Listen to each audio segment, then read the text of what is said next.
All right, here we're in chapter 4 in section 3, which is Gauss-Jordan elimination. So, Gauss-Jordan elimination. We expand the use of row operations to systems involving more than two variables using this. Now, the number of equations is not required to match the number of variables, which is something interesting. So you do note that. And regardless of the number of the equations or the number of the variables, a system of equations will either have exactly one solution, which means it's consistent and independent, or infinitely many solutions, which means it's consistent and dependent, or no solutions, which means it's inconsistent. Now, reduced matrices are where we're headed. So in the preceding section, we used row operations to transform the augmented matrix for a system of two equations and two variables into one of the following forms. Either form one, where we got x1 is m and x2 is n, or we had infinitely many solutions where we said, okay, well, let's let m equal t, and then n is equal to whatever that plugged in is equal to. Or we got there was no solution. So those were the three forms we had before. And again, m, n, and p are real numbers, and p cannot be zero because then this goes back to form two. So that's kind of a key thing. Now, each of these reduced forms has a different type of solution set. Now, in a reduced form, a list of all simplified matrix forms is not practical for large linear systems. So we define a simplified form called a reduced matrix. Now, definition of that. A matrix is said to be in reduced row echelon form, or more simply, in reduced form, if each row consisting entirely of zeros is below any row having at least one non-zero element. Two, the leftmost non-zero element in each row is 1. Three, all other elements in the column containing the leftmost one of a given row are zeros. And four, the leftmost one in any row is to the right of the leftmost one in the row above it. Okay, so that's kind of the key. And so it's really going to look something more like this. Okay. So what we're going to do is we're going to look at some examples.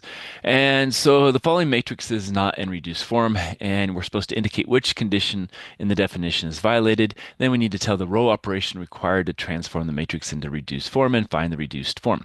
Okay, well, remember, we want the top left to be a 1. So we're violating condition 4, where the leftmost one in a row is not to the right of the leftmost one in row 1. So what we have to do is basically we're just going to interchange row 1 and 2.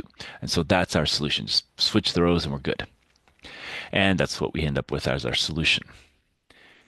Second example, the following matrix is not in reduced form. Indicate which condition in the definition is violated, and then tell the row operation required to transform it into the reduced form and find the reduced form. Well, in this one, remember, everything in a row with ones is supposed to be 0, so that has a 0.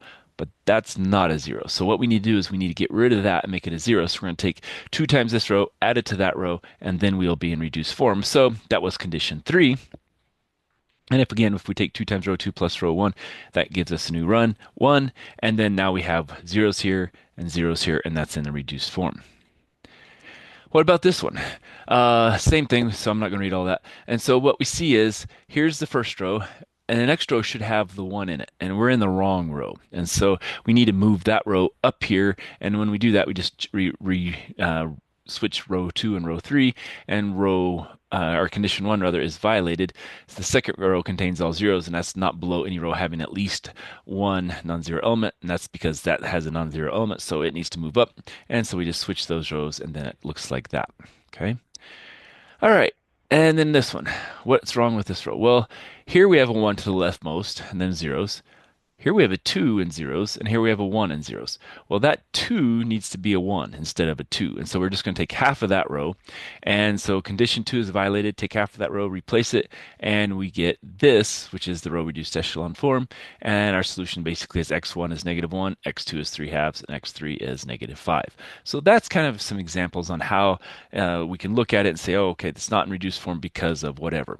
Now, do we need to know condition 1, condition 2, condition 3, condition 4, which is all these? Do we have to know what condition they are? No, as long as we know what we need to do to get it to the right form, that's all that matters. All right, let's stop there and we'll come back for some more.